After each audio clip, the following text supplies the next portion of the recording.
Maadada omega-3 acid ayaa laga helaa kalluunka, isla markaana aanu jidhka bini'aadamku soo saarin.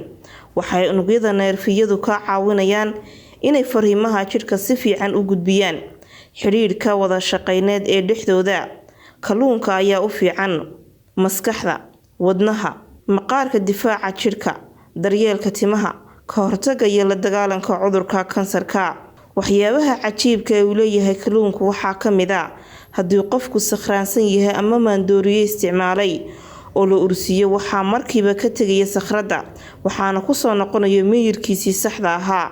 Kalluunka ayaa waxtar badan u leh dadka qaba xanuunka maskaxda ee waalida. Khabiirka hogaaminayay cilmi baadhistan oo lagu magacaabo Dr. Paul ayaa sheegay in saliidda kalluunku lagu tijaabiyay dhalinyaro qabta cudurka waalida ee dalka Ingiriiska, kuwaasi oo qaatay muddo 2 toddobaad. Waxaana uu intaasi ku daray in markii ay qaateen maadadaasi ay badankoodu isku bedeleen oo ay ladnaadeen. Kalluunka waxaa ku jira vitamin D, inkastoo unugyada maqaarka gudahooda ku jiro ay fitamiinkan ka helaan iftiinka cadceedda. Dadka haysta qoraxda xadidan oo ay dhici karto inuu ku yaraado vitamin D, isla markaana uu sababo hab nololeedka ama kuwa ku nool cimilada sare, ayaa sidoo kale u baahan inay isticmaalaan kalluunka si ay uga helaan vitamin D. Vitamin D wuxuu caawiyaa isla markaana waxa uu door weyn ku leeyahay caafimaadka bini'aadamka.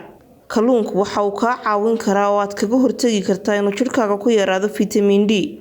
Cilmi baadhis ballaadhan oo khubaro Danish ay samaysay tir ahaan ay ka qayb galeen 70,000 oo dumar uur leh ayaa ka qayb qaatay cilmi baadhista iyagoo lagu buuxiyay shax su'aaleed la xiriira cuntooyinka ay cunaan, taas oo socotay sanadihii u dhaxeeyay 1996-2003. Tan iyo waqtigaas cilmi baadhayaasha ayaa la socday carruurta dhalatay iyagoo hooyooyinka ka buuxinaya shax su'aaleed la xiriira tusaale ahaan cudurrada diiwaan gashan.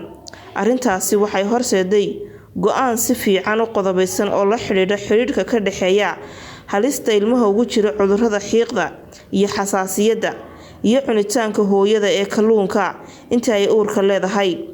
Daraasaddan ayaa sheegaysa in cunista kalluunka ee carruurta lagu quudiyo ay faa'iido fara badan ka helaan. Waxa ayna ka hortagaan cudurrada iyo mashaakilka neefsashada ku yimaada.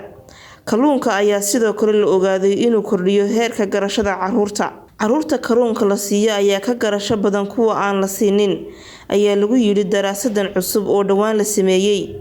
Daraasadda ayaa sidoo kale lagu sheegay in kalluunku sidoo kale uu faa'iido u leeyahay dadka waaweyn oo ay helaan fitamiin gaar ahaan fitamiinka omega-3 acid. Sida ay daraasaddu sheegtay, dhakhaatiirtu waxay ku talinayaan in loo joogteeyo cunista kalluunka oo ay si siman u wada qaataan dadka waaweyn iyo carruurta toddobaadkii 2 jeer ugu yaraan. Daraasaddan ayaa sidoo kale caddaysay in kalluunku dadka waaweyn ka ilaaliyo maqalkooda oo luma, gaar ahaan marka ay gaadhaan da'aha 40 sano ilaa 90 sano, iyadoo ay sheegeen kooxda daraasaddani samaysay in kalluunku ku jirto maadada macdanta oo lagu magacaabo omega-3 acid.